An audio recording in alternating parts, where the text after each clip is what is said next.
Tras hacerle frente al Partido Popular Cristiano y el AMRA, Fernando Belaúnde Terry llega victorioso a la presidencia, dando inicio a una nueva etapa democrática en el Perú, mientras enfrentan la grave crisis económica que marcaría toda una generación.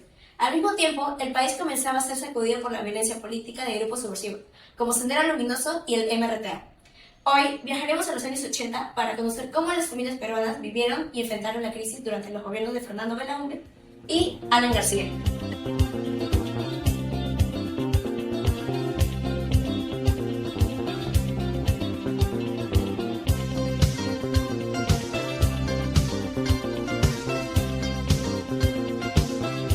El 18 de mayo de 1980, el Perú volvió a las urnas después de más de una década de gobierno militar. Con el triunfo del Fernando Belaúnde Terry, con un poco más del 45% de apoyo, se inauguraría una nueva etapa para el país. Autores como Peter Claren y Adrián Choi coinciden en que este retorno al gobierno civil generó grandes expectativas de recuperación de la economía y de modernización. Sin embargo, el país que Belaúnde recibió estaba profundamente golpeado, la herencia del régimen militar dejó una deuda externa elevada, un déficit fiscal creciente y una inflación que rondaba el 60%. Frente a esta situación, Belaúnde planteó una política de corte neoliberal, inspirándose en las reformas que comenzaban a aplicarse tanto en Chile como Argentina. Su estrategia económica estuvo dividida en dos etapas. La primera fase se le denominaba el de la esperanza y optimismo. Durante este periodo, su ministro de Economía, Manuel Ulloa, impulsó la liberación de precios, la apertura de capitales extranjeros y programas de infraestructura, con la expectativa de atraer inversión extranjera y estabilizar así la moneda.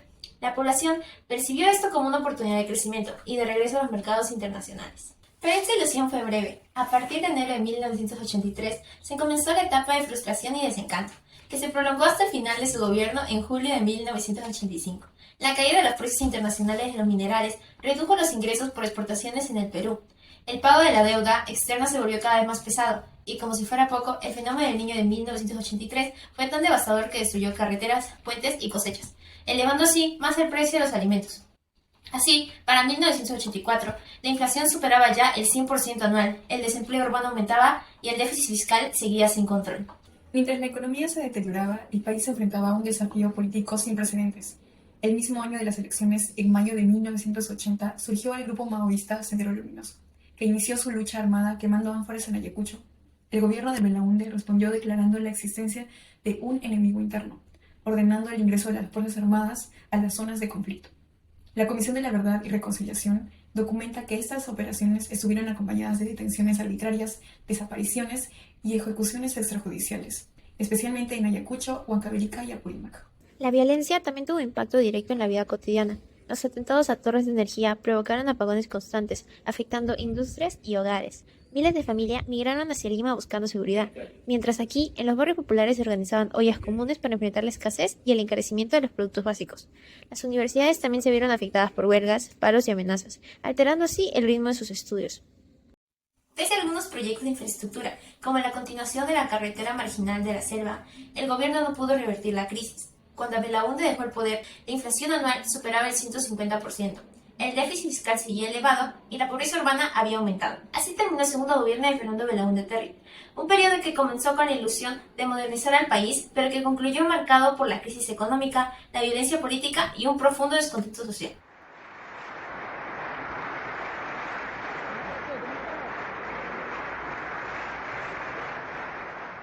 El 28 de julio del 85, con tan solo 36 años, Alan García Pérez asumió la presidencia del Perú como líder del APRA. Su llegada generó la esperanza de superar la crisis heredada del gobierno anterior. En lo económico, García aplicó un programa populista controlando los precios, aumentando el gasto público y un límite del 10% del valor de las exportaciones para el pago de la deuda externa. Así se generó un breve crecimiento inicial conocido como el milagro económico de 1986, pero pronto se agotaron las reservas y se cerró el acceso al crédito internacional. Desde 1988, la inflación se disparó y en 1989 el país sufrió una hiperinflación superior al 2.700%, reduciendo los salarios a una fracción de su valor. Y al mismo tiempo, la violencia de Sendero Luminoso y el MRTA se intensificó con atentados, apagones y coche-bombas, y muchas nuevas denuncias de violaciones a los derechos humanos por parte de la respuesta militar. Y así, en 1990, Alan García dejaría el poder y el Perú estaría sumido en hiperinflación, pobreza y un conflicto interno que abriría camino para el ascenso de Alberto Fujimori. Este es el panorama que vivió el Perú durante los años 80. Pero más allá de los datos y cifras, es importante conocer cómo las familias experimentaron esta crisis en su vida diaria. Por eso conversaremos con Ángel Delgado, quien nos compartirá su experiencia. Hola, buenos días. Mi nombre es Ángel Adolfo Delgado Castro, 63 años de edad, contador público colegiado. Aproximadamente en ese entonces tenía 20 años hacia adelante. Vivía en el Distrito de Independencia, en la ciudad de Lima. A la vez trabajaba y estudiaba, había ingresado a la Universidad de San Marcos. Estudiaba por las noches, pero trabajaba de día. Era, como les digo, una época bien difícil para la universidad. Llegaba a fin de mes y no se le pagaba sus sueldos a los trabajadores, a los profesores. Y eso originaba en que ellos comenzaran sus largas protestas, largas huelgas, de meses inclusive. ¿Ya? Y nosotros, conscientes de todo eso, apoyábamos esas luchas, esas marchas. Nos íbamos al centro de Lima a protestar ante el Ministerio de Economía, ante el Palacio de Gobierno. Recuerdo que también en una oportunidad cuando subieron los pasajes, ¿ya? Subieron para todos, ¿no? Pero también el pasaje universitario que nos afectaba a nosotros. Entonces en una de esas marchas salimos hacia la Avenida Venezuela y tomamos uno de los buses. Claro que era un delito, ¿no? Pero esa era una protesta de nosotros, ¿no? Los buses fueron metidos a la universidad como señal de protesta. Y en unas cuantas horas fueron liberados, sí, por supuesto, pero ya era una forma de hacer sentir nuestra incomodidad. Los semestres duraban un año. Ahora los semestres se cumplen obligatoriamente, dos semestres de estudios por año. En ese entonces, como les digo, era un semestre, un año. Y eso originaba que los estudiantes después terminen sus estudios mucho más allá de los 25 años. Eso no quiere decir que éramos eternos estudiantes, sino la situación nos llevaba a esos momentos tan neurálgicos para todos los estudiantes universitarios. Momentos bastante difíciles, como les comento. A raíz de la situación económica, que no solamente lo sufrían las universidades estatales, la población también sufría una situación muy económica, difícil, y eso repercutía en la protesta de la sociedad, de los pueblos, tanto de Lima como del interior del país. Eso originó que Sendero Luminoso comience a actuar de una manera violenta contra el Estado. Y una de sus formas de penetrar en la sociedad fue mediante las universidades públicas. San Marcos, al no tener un presupuesto que le alcance para todo, como decir seguridad, las puertas no estaban cuidadas, no había un sistema de seguridad. Por lo tanto, cualquiera ingresaba a la universidad, inclusive a la vivienda universitaria. De hecho, que habían incorporado en sus filas a estudiantes. Y por eso que ellos estaban dentro de la universidad las 24 horas del día. Recuerdo que en esos años los apagones eran constantemente. En media clase no había luz. Y ahí es donde aprovechaban los senderistas para ingresar a las aulas encapuchados y con armas para dirigir sus mensajes de protesta hacia el Estado, hacia el gobierno. Como les decía, la inflación y el alto costo de los precios era constante. Los sueldos, sí, en verdad subían todos los meses, pero no era al mismo nivel o al mismo ritmo que los precios de los alimentos, de los servicios, del transporte público. Entonces lo que había que hacer en casa era reducir gastos, buscar ofertas, promociones, para poder cubrir con la canasta. Había que buscar cuáles eran los precios que muchas veces se lograba conseguir en mercados populares. También tuvimos que limitar en gastos como de entretenimiento, de recreamiento en la familia. Ya las personas iban poco al cine, al teatro.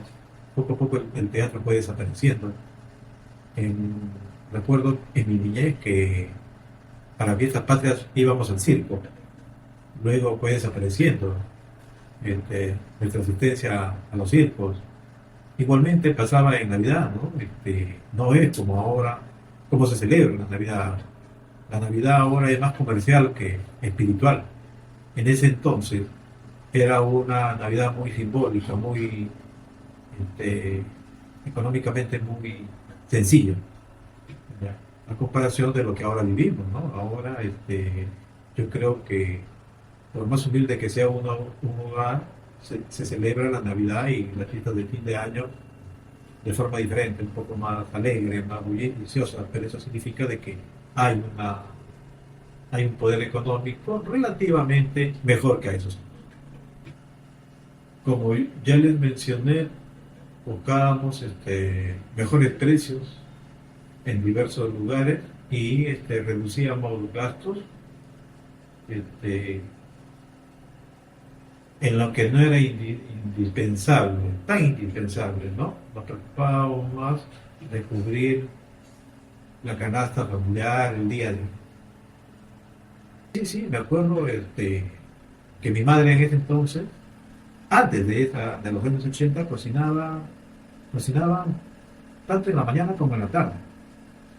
Entonces, de 4 comidas diarias, ya en los 80, y no solamente en mi casa, yo creo que en toda la sociedad se vio reducida a 3 comidas, a desayuno, almuerzo y cena. Pero como les decía, se cocinaban 2 veces al día. Luego, ya se cocinaba una sola vez para poder cubrir con las primeras necesidades que se tenían, ¿ya? Y se buscaban los platos más económicos.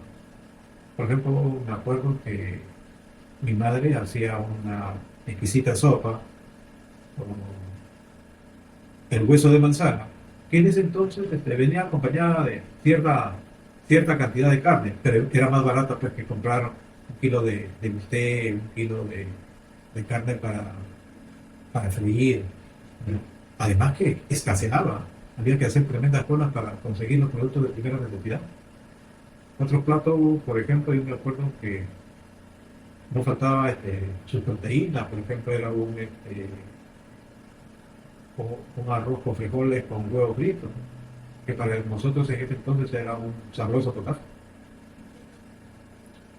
En conclusión, lo que nos contó la entrevistada refleja de manera muy clara lo que pasaba en el Perú de los años 80. Por un lado, su recuerdo de las comidas, una sopa hecha con hueso de manzano, arroz con frijoles y huevo. Nos muestra cómo la crisis económica golpea directamente a las familias. Los números de inflación o déficit fiscal no son solo estadísticas, como dicen las fuentes, sino la experiencia diaria de tener que ingeniárselas para comer con lo poco que había. Además, lo que vive en San Marcos con la presencia de Sendero Luminoso en las aulas y los secuestros de ómnibus conecta con lo que la historia registra. Un país marcado por la violencia política, que no solo afectaba a zonas rurales, sino también a la vida cotidiana en Lima. Su testimonio y lo que dicen los estudios no son distintos, más bien se complementan. Las fuentes académicas nos hablan de cifras, políticas económicas y decisiones de gobierno. La entrevista nos muestra el lado humano, cómo estas grandes crisis se sentían en la mesa, en las aulas y su vida. Juntas, estas miradas nos permiten entender no solo la historia del Perú, sino también cómo se vivió en carne propia. Un terrorista, 2 terroristas, un guerrillero, MRTista, un traficante en el Guayague, el búfalo pista, Agustín Mantilla, Alan García y su compañía, Villanueva del Campo, me da tanto asco como Chini, nosotros con su cara de foto como 5 policías en la esquina del arco vendiéndole rifas a los más zampados y total corrupción hay en todos lados y por 5 lucas me compro un diputado, un juez, un fiscal, un par de abogados, un arquitecto, un subdefecto, un novelista, un par de periodistas, un arzobispo, un cardenal, una virgen que llora y una virgen de verdad y quizás la Fujimori.